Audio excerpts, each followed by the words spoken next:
Hello, John. Do you mind if I call you John?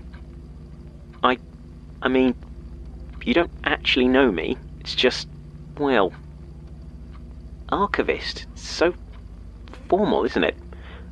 And I do kind of know you. Haven't had much choice, really. Dreams are like that, you know. No matter how lucid you think they are, there's always that part that just drags you along.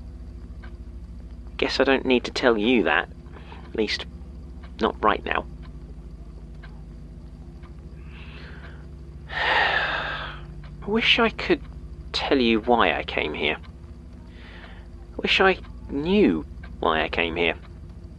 I suppose there's only so long you can dream about someone and not at least try to find them. That was it with the old woman too. That was different though. Way I figure it? She stuck her nose in just about everywhere it wasn't wanted and stirred up hornets, till all the precautions in the world couldn't stop death from finally catching her.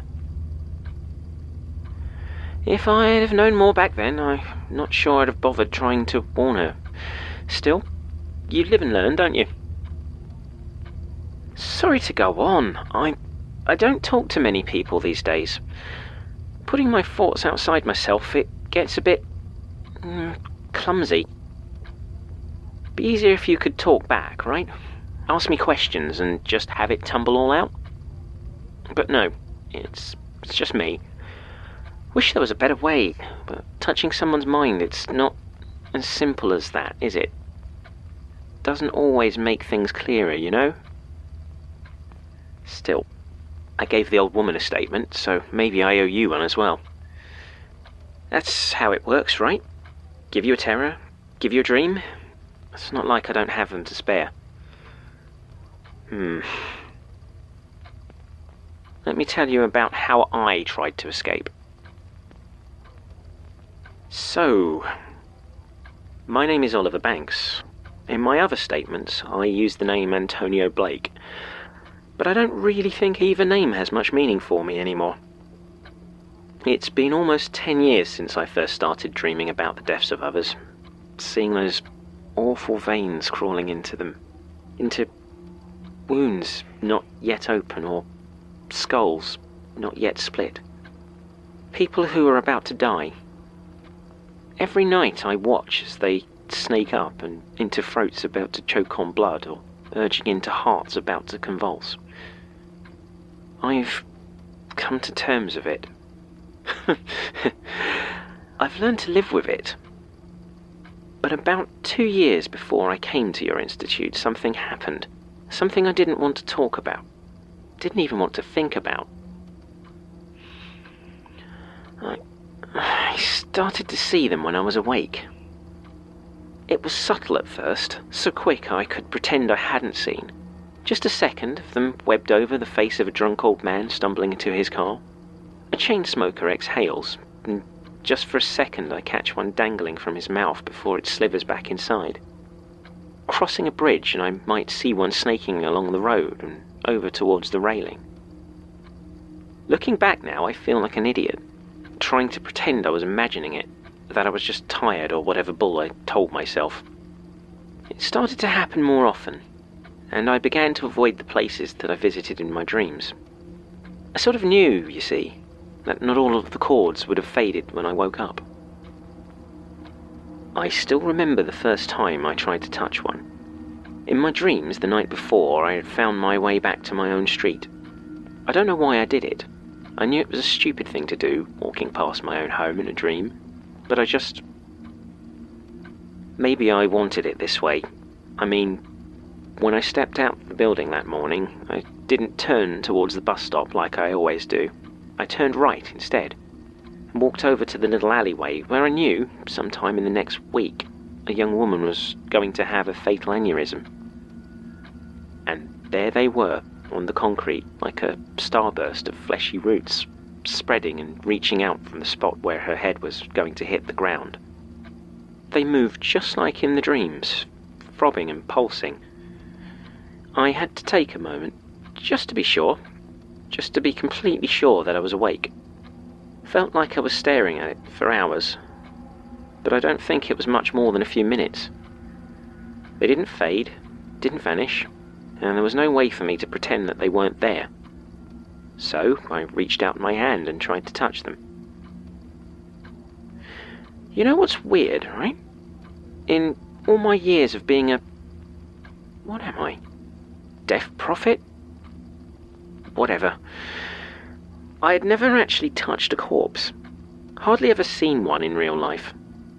I could have told you in a moment how many people in this hospital were going to die, how many would do it tonight, even how it was going to happen.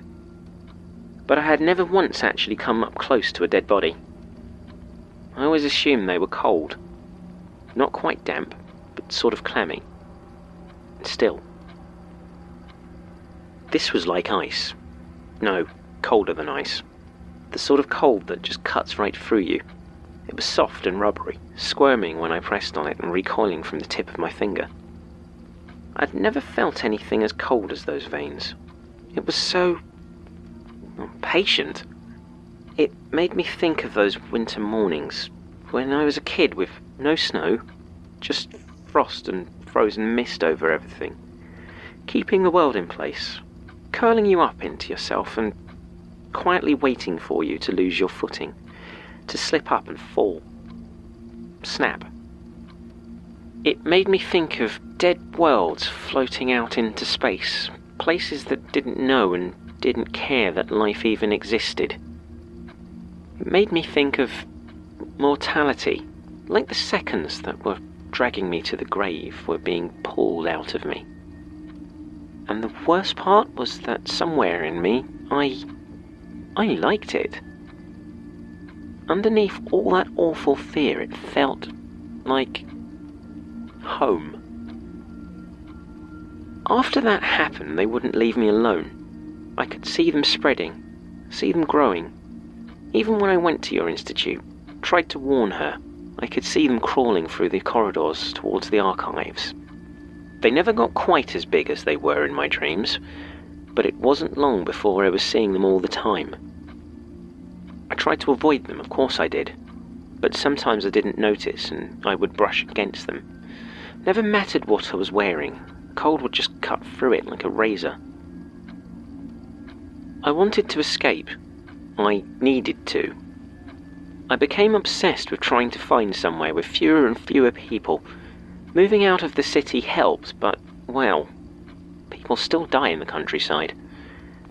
I saw them coiling around a fence post by the road, climbing up the wall and into the top window of a beautiful little cottage. I'll never forget seeing a field of cows the week before they were sent to the abattoir. I'd spend hours researching, desperately looking at remote locations, places far away from civilization and all its dying people. Lonely summits, deep jungles, deserts where even animals couldn't live. I was so hungry for the peace that I thought these places could give me. Then I read about Point Nemo. If you look it up online, they call it the Oceanic Point of Inaccessibility. It's a spot in the middle of the South Pacific Ocean. Specifically, it is the furthest it's possible to be from any landmass. 1,400 miles from anyone or anything. No ships ever need to travel through it, and ocean currents keep away the nutrients that would normally support sea life. It is the emptiest, most lifeless place on Earth. Sometimes the closest humans are in the satellites orbiting up above it, before they fall out of the sky, of course. It turns out, Point Nemo is an ideal site for spacecraft to crash land. There must be hundreds of wrecks down there, taken from the edge of one lifeless abyss and sent screaming down into another. I loved it. The idea of it, of being so far from anything. Somewhere that there was so little life that death could never find me. Empty, clear water, free of those creeping tendrils. Of course, I had no way to get there. I'm not a rich man, and even if I was, it's not like I have any idea how to organise a sea voyage. So, for years, it was just my little fantasy, my escape. Whenever it all got too much for me, and I woke up to those veins reaching along the wall towards my neighbour's apartment, I would go online and look at the photos people claimed were taken at Point Nemo. I would revel in the thought that those claims were probably lies, as there was a very good chance that no human being had ever reached the exact coordinates that promised me my escape. But I couldn't dream of it. I tried, of course. I spent every moment of lucidity I had trying to guide myself far, far away from land, away from those horrid tubes that sat there, throbbing doom out into the world. But each time I started to get away from them, whenever I felt I might have reached a point where I couldn't see any more of them, I would start to feel this tugging on my leg, like something was wrapped around it and starting to gently squeeze. Something that pulsed very softly. I never quite had the courage to actually look at it. I'd always just turn around and start moving back towards the city. And it would let me go. I never even got over the channel in my dreams, let alone all the way to the South Pacific. So you can maybe imagine how I felt when I found an article tucked in the margins of a regional paper talking about an upcoming expedition to sail a research vessel down to Point Nemo. The piece didn't go into much detail about what they were trying to do. Something about measuring the amount of plastic and chemicals in the water, seeing how much impact humans had had on the environment at its most extreme point. I don't know. I'm not a scientist. And I'm not a sailor either. There was no legitimate way I was ever going to make it onto that ship. But none of that mattered. I had to do it. I hadn't been sleeping much, I suppose, and I had it lodged into my mind that if I could just get there to Point Nemo, if I could be far enough away from mortality and people and land, then I could rest. I could finally have a dreamless sleep. So, I did some digging, found the identity of a few crew members and started to track them down. I told myself I didn't know what I was looking for, but I did. Of course I did. And I finally saw them, following along behind Dr. Thomas Pritchard. He was a younger guy, some sort of chemist, and he had a habit of driving his motorcycle a bit too recklessly. When I saw him that first time, the veins were tumbling out from the open visor of his bike helmet and coiling themselves around his throat so tightly that it almost seemed like his head wasn't attached to the rest of him. Of course, after he went flying over the barrier at 95 miles an hour, well, it's neither here nor there. It was 3 in the morning, and the motorway was silent except for me and the mangled remains of Dr. Thomas Pritchard. I knew exactly what I had to do. He didn't look anything like me. Not really. But that didn't matter. All that mattered was my desperation to finally have a good night's sleep. I looked at his body, but all I could think of was the gentle rocking of lifeless waves. So, I took his ID and his keys. Then I touched my very first corpse as I loaded what was left of him and his motorcycle into my van and buried them in a well-hidden spot near Epping Forest. It's strange after all that. I don't actually remember how I felt. Heavy, I think. But I had other concerns. It was a daft plan. It shouldn't have worked. Someone should have driven past while I was moving them. Someone should have seen me. But they didn't. With his keys, I let myself into Dr. Pritchard's flat and gathered as much information on the expedition as I could. It wasn't a lot. Not that I could really understand. And I just had to hope it was enough to pass myself off. Even if it was only long enough to get one good night's sleep. As it turned out, I needn't have bothered. Far as I could tell, nobody on board had actually met Dr. Pritchard in person. A couple of people told me they had the greatest respect for my work, and a few did say how different I had sounded on the phone. But once I walked up and said who I was, nobody even bothered to check my ID. I don't remember the name of the ship. I mean, boarding it was such a blur I didn't really notice much, and later on I was far too nervous to ask. It was large, though, with every spare inch covered in scientific equipment of some sort or another. I was relieved to find out I was the only chemist on board, so nobody was going to see me misusing anything and figure out what was going on. At least, not until it was too late to act upon it. There were a couple of marine biologists on board, a meteorologist, an engineer, someone who called herself a macroecologist, though at times she looked almost as out of her depth as I did. Beyond that, there were half a dozen crew running the ship. They were led by Captain Maccabee, a tall, ugly woman with a sharp tongue, though it was never clear to me whether she was the one in charge of the expedition or if it was Clara, the senior-most marine biologist. It didn't really matter, of course. As far as I was concerned, Dr. Pritchard was a private, standoffish person who liked to spend his time alone in his makeshift lab or asleep in his bunk. And I did sleep. The further we got from land, the deeper and more peaceful it became. I still dreamed, of course, but I would just wander the empty deck of the ship, drinking in the quiet atmosphere of the place. I did have to force myself not to look over the railing in my dreams. Once or twice, while staring at the peaceful dream water, I almost felt like I could see something moving deep, deep below the surface, impossibly huge and dark. I quickly learned the lesson to remain fully focused upon the ship when I dreamed. Of course, the more rest I got, the more lucid I became. I was thinking more clearly than I had in months, and the absolute foolishness of what I'd done to get there was starting to sink in. There was exactly no way that they wouldn't figure out that I did not have a doctorate in chemistry or such like, and when that happened, I had no idea what I was going to do. I spent days trying to think of some sort of plan, but in the end, the best I could come up with was just to wait for it, and throw myself upon their mercy and hope that they'd take enough pity on me not to immediately pitch me overboard into the waters of the South Pacific. But that was the future. Before then, I had months of peaceful sleep ahead of me.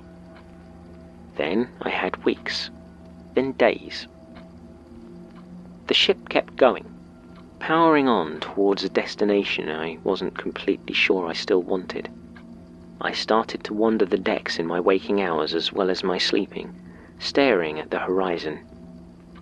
It never ended, but kept getting closer, all the same. Time is like that, isn't it? Just keeps going. No matter what happens, it just carries on. And it strips everything away from you in the end, the good and the bad alike, until there was nothing left of either.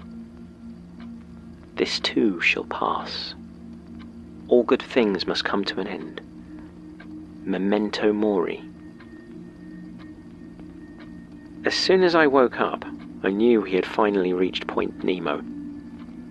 Everything felt different, like the calm I had been getting accustomed to had been torn away completely, and where it had been was just this horrible, ice-cold terror. I felt something on my chest, coiling up my back and pulsing gently around my throat. I didn't need to look down to know what it was. In a second, I was out of my bunk and charging onto the deck, just to see veins, dark and cold and bigger by far than any I had ever seen, rise up from the water below us. They towered over the ship for just a second before starting to wrap themselves around it. For a moment, the embrace looked almost affectionate. The rest of the crew didn't seem to notice, walking through the immense grasping tendrils like they weren't there at all, even as the smaller branching cords stretched off and wrapped around each one of them in turn. And the soft, icy flesh that wrapped around me kept gripping me tighter and tighter, till I could barely move. I wanted to scream, but the others were already staring at me as if I was screaming obscenities. Perhaps I was. At that moment, a sudden calm came over me. I understood it all. I could follow the line of the huge veins that encased the ship down into the water, leading off to a point almost a mile from the southeast. There, that was it. That was our fate. Where we would always be. Because I was going to take us there. Running was pointless. To try to escape from my task would only serve to fulfill another. I finally understood what I needed to do.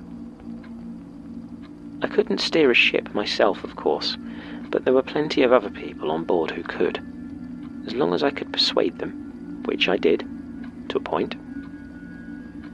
I don't know where I got the gun, but once Captain Maccabee was dead, the others were very keen to sail wherever I wanted. The doom held me tight and pulled us all slowly, inevitably, towards our grave. And when we got there and cut the engines and began to wait, I could feel all of their eyes look to me, panicked, hoping for some sort of explanation. I almost tried to give them one, but I barely got the first word out before the falling satellite debris hit the ship at 200 miles an hour, killing us instantly.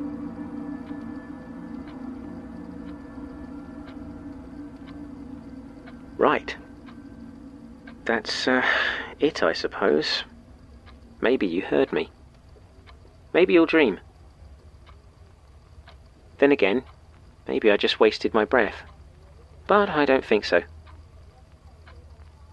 Honestly, I'm still not exactly sure why I'm here. But you know better than anyone how the spiders can get into your head.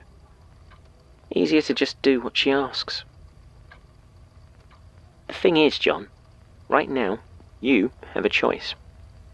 You've put it off a long time, but it's trapping you here. You're not quite human enough to die, but still too human to survive.